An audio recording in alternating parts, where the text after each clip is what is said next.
Focus to our state legislature. Lawmakers concluded the Louisiana regular legislative session on Monday after a busy few months at the Capitol, which included 3 sessions this year alone. I spoke with Cenla lawmakers today and gathered their perspectives on a momentous 2024 now at the midway point. It was definitely interesting, and I am glad it's over. After Louisiana's regular legislative session concluded, ending an intense 6 months at the Capitol, Central Louisiana lawmakers shared what they believed was a successful session. I was very pleased with the outcome of the session. Really night and day compared to the last 4 years under Governor Edwards. So I think, especially in the House of Representatives, we had a very unified, very cohesive body.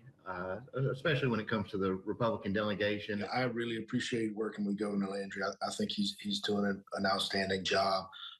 Whenever you try to affect change, and I say this all the time, everyone you talk to wants change.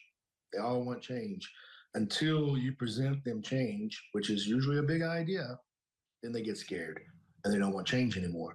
It's a fine line. I think he balanced well. As of June 4th, Cenla lawmakers authored 13 bills that were recently signed into law by Governor Jeff Landry, while many are still waiting for a signature. But it was a very productive session, I think, maybe one of the best. And from what I hear from a lot of the staffers, may have been one of the best in their memory. One of those signed bills, written by Cenla State Senator Alan Seabaugh, includes harsher penalties for possession of a firearm or carrying a concealed weapon by a convicted felon. Another bill signed into law will require airport vendors to accept cash payments. That measure was authored by Cenla State Representative Chuck Owen. However, during session, a bill aiming for a constitutional convention did not pass out of the legislature and will need a call for a special session if the convention were to take place. Some Cenla lawmakers say the convention may still happen. This is just my opinion. I'm just one of 140-something other people. But, I think for it to happen at this point, it obviously would have to happen by executive order,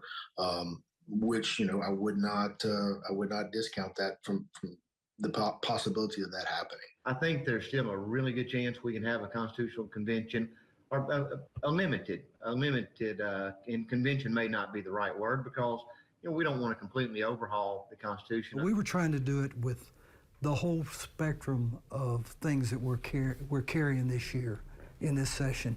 And maybe that was too much. I think a 2-week special session, session just on a constitutional convention was too ambitious. And I think the Senate recognized that. Now, as lawmakers convene, a new Louisiana remains the focus. I know with most of the freshmen and with me and some of the members in my class, we have the concept that we've been 50th most of our life. I'm 65. We've been 50th my whole life. We've got to do things different. And the concept of creating a new Louisiana is really the mantra that we're trying to do.